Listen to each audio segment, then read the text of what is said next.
There's an out-of-the-way place in New Orleans City Park, an almost hidden spot, where arguably the world's widest variety of Louisiana irises are grown. The plantings of the Greater New Orleans Iris Society sit on Nursery Island in the park, just behind the police complex on Harrison Avenue. The island is a work and logistical area, not a public attraction. To get there, you have to wind right around the horse stables and turn onto a dirt causeway. Behind a locked gate on a sliver of the 8-acre island, the Society nurtures thousands of Louisiana irises, both species and hybrids. Hybrid cultivars comprise the majority of irises on the island, over 500 varieties ranging from recent introductions to some of the oldest historic irises dating from the 1930s and 1940s. The irises have been on the island only since 2006, the year after Katrina, when it was the site of a wetland plant center dedicated to propagation for restoration of hurricane-ravaged areas. As wetland plants, the irises were welcomed along with grasses and sedges adapted to combating land loss. There was a burst of growth in 2013 when a commercial iris nursery in the city closed and its stock was donated to the Iris Society. The organization added the new irises, began consolidating the planting, and recruiting volunteers for upkeep. The Louisiana Iris collection has been steadily growing from natural multiplication and new donations. The color range of these irises is wider than in any other iris group, and the variety seems endless. Louisianas vary in height, in bloom time, as well as in the distinctiveness of the flowers. Today, there are no public gardens in the country with more individual Louisiana iris cultivars than those on Nursery Island in New Orleans City Park. The Iris Society in New Orleans works especially hard to preserve the native species of Louisiana irises, which is a defining mission of the organization. When the Society for Louisiana Irises created a species preservation project in 2016, the New Orleans group joined to participate as one of several stewards nationwide committed to growing, protecting, and sharing unique species forms. Most taxonomists recognize 5 species, 4 of which occur in Louisiana. No other state has more than 2.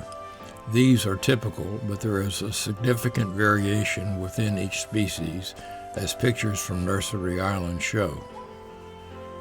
First, Iris gigantecerulea, the tall blue of the swamps and freshwater marshes of Louisiana. Its range also extends into coastal Texas and Mississippi. Gigantecerulea will grow to 5 or 6 feet tall in the swamp and demand the wettest conditions of the natives. Usually the flowers are blue or blue-purple, but they range from light lavender to darker blue, with white recessive forms found now and then. New Orleans was once full of gigantecerulea in swampy areas away from the river. They are all gone. After development, the irises only exist on the outskirts, such as in Jean Lafitte around La Place, west along the coast, and in Bayou Sauvage to the east. Iris fulva is a favorite because of its distinctive reddish color. Compared to gigantecerulea, it blooms on a much shorter stalk and with much smaller, sometimes drooping petals. But the red color is a beacon, and in nature worldwide, only the Louisiana iris species includes the color red. Recessive yellow forms do occur. Fulva is a plant of delta soils and is found up the Mississippi Valley to Illinois, always where the land was built up from the overflow of waterways. In New Orleans before development, it occurred in the Uptown Crescent and along Old Bayou Metairie around City Park.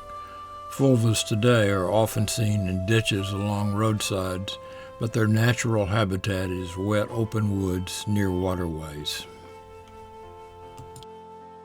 Iris bravocollis is the shortest of the species, and it grows in the least wet habitats. Soils must be wet to damp, but it would not tolerate a swamp.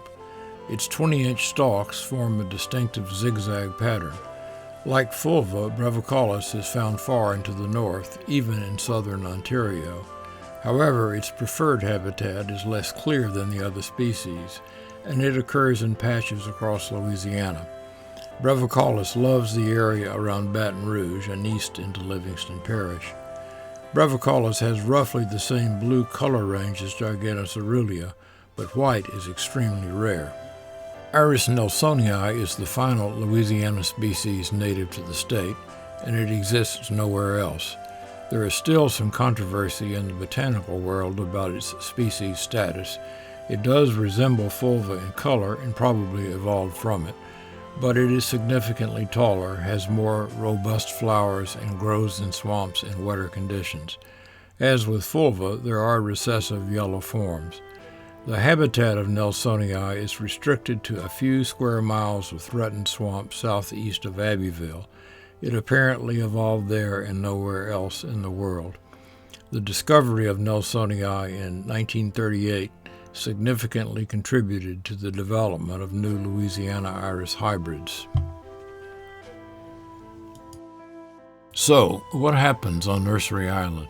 Aside from maintenance, a principal activity of the Society on the island centers around multiplying irises for donation. The Best-Off Sculpture Garden has been the most conspicuous beneficiary, including most of the cultivars in the original section and species in the expansion. The Black Swamp at Burden in Baton Rouge was an early recipient of species irises for a natural swamp setting. Irises in large and small numbers have been continually donated to parks, arboreta, rain gardens, schools, and nature preserves. Donations and upkeep require volunteer work. We are slowly building back our worker corps after COVID. Volunteers have come from schools and nonprofits. Scouts implementing Eagle projects have constructed benches and tables. A major stride occurred when we partnered with the park to install an underground irrigation system. Propagation directly supports donations and preservation. We strive to increase the wild forms through rhizome cuttings and seeds, a slower but sustainable approach compared to digging in the wild. We also engage in typical Iris Society activities, including iris shows and educational exhibits. We hold an iris sale at Longview twice a year to cover expenses. We never sell plants from Nursery Island, but we have donated to Pelican Greenhouse for their sales. Access to this peaceful spot has helped our society build the country's most extensive collection of wild irises, and it has enabled us to share many hybrids with public gardens and individuals. The Society is grateful to City Park for the use of Nursery Island, and we look forward to sharing the benefits of this unique collaboration in the future. The Greater New Orleans Iris Society is a 501c3 not-for-profit organization.